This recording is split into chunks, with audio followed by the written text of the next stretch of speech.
نحمده ونصلي على رسوله الكريم اما بعد فاعوذ بالله من الشيطان الرجيم بسم الله الرحمن الرحيم رب اشرح لي صدري ويسر لي امري واحلل عقدة من لساني يفقهوا قولي۔ عبادت کے نام پر کیا کرنا چاہیے اور کیا نہیں کرنا چاہیے، اس کا سورس یا تو اللہ کی کتاب ہے یا پھر حضور اکرم صلی اللہ علیہ وسلم کی سنت ہے، کیونکہ جب ایک مسلمان ہوتا ہے تو جو کلمہ وہ پڑھتا ہے وہ لا الہ الا اللہ اور محمد الرسول اللہ ہے۔ دین کے نام پر جو کام بھی ہم کریں گے اس کی اتھارٹی انہی دو ہستیوں کی طرف سے ملنی چاہیے۔ ان کے بعد کسی انسان کو یہ حق حاصل نہیں، خواہ وہ کتنا بھی بڑا عالم کیوں نہ ہو، کتنا بھی ذہین کیوں نہ ہو،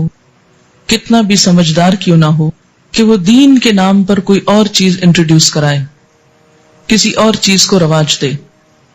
اگر یہ حق دے دیا جائے تو دین میں طرح طرح کی نئی باتیں شامل ہو جائیں جو اصل دین کی جگہ لے لیں گی،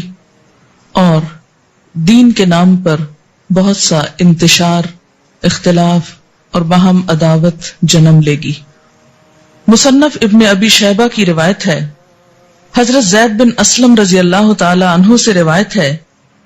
کہ رسول اللہ صلی اللہ علیہ وسلم سے رجب کے روزے کے بارے میں پوچھا گیا تو آپ نے فرمایا، شعبان کے روزوں سے آپ بے خبر ہیں، یعنی رجب میں نہیں، اصل میں شعبان میں روزے رکھے جائیں گے۔ رجب کے مہینے میں ایک تو 27ویں کی رات کو جاگا جاتا ہے، پھر اگلے دن روزہ رکھا جاتا ہے، رات کو جاگ کر عبادت کی جاتی ہے،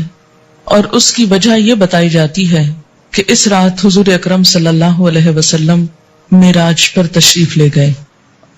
اور روزہ اسی مناسبت سے ایک فضیلت کا کام سمجھ کر رکھا جاتا ہے۔ ان چیزوں کا جائزہ لینے سے پہلے یہ بات ہم اپنے ذہن میں پھر سے دہرا لیں کہ دین دراصل وہ دین ہے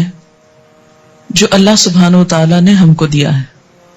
قرآن پاک اس کے بارے میں فرماتا ہے، الیوم اکملت لکم دینکم واتممت علیکم نعمتی وردیت لکم الاسلام دینا۔ آج میں نے تمہارے لیے اپنا دین مکمل کر دیا، تم پر اپنی نعمت کو تمام کر دیا، اور تمہارے لیے دین اسلام کو پسند کر لیا۔ اسلام میں جو اہم دن ہیں جیسے عیدیں ہیں یا مہینے ہیں، رمضان اور حج کا مہینہ ہے، یا اسی طرح کچھ اور مہینوں کی فضیلت ہے جیسے محرم کے روزوں کی فضیلت ہے، یا ذوالحج کے ابتدائی عشرے کے روزوں کی فضیلت ہے، یا شعبان کے روزوں کی فضیلت ہے، یا ہر مہینے 3 دن ایام 20 کے روزے کی بات آئی ہے۔ یہ دن تو شریعت نے خود مقرر کر دیے، لیکن اس کے علاوہ باقی چیزیں بعد کے دور میں پیدا ہوئیں، ان کو دین کا حصہ بنا لینا اور ان کے اوپر اس طرح پابندی سے عمل کرنا جیسے نماز کی پابندی کی جاتی ہے، تو یہ دین میں نئی روایات پیدا کرنے کے برابر ہوگا۔ صحابہ کرام کے اندر ہمارے معاشرے کی طرح دن منانا، اینیورسریز اور اسی طرح برسی اور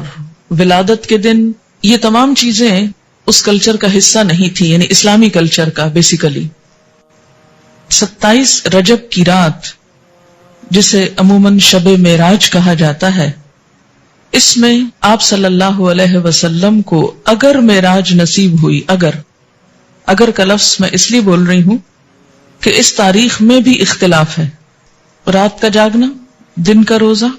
یہ تمام چیزیں حضور صلی اللہ علیہ وسلم کے دور میں موجود نہیں تھی۔ اگر آپ کو معراج نصیب ہوئی بھی اس رات میں، تو آپ صلی اللہ علیہ وسلم نے اسی رات جو مخصوص عبادت کی، اس کے بعد کبھی بھی ہر سال 27 رجب کو کوئی خاص عبادت نہیں کی، نہ ہی صحابہ کرام نے کبھی 27 رجب کی رات کو کوئی شب بیداری کی یا اس کی کوئی فضیلت بتائی۔ اسی طرح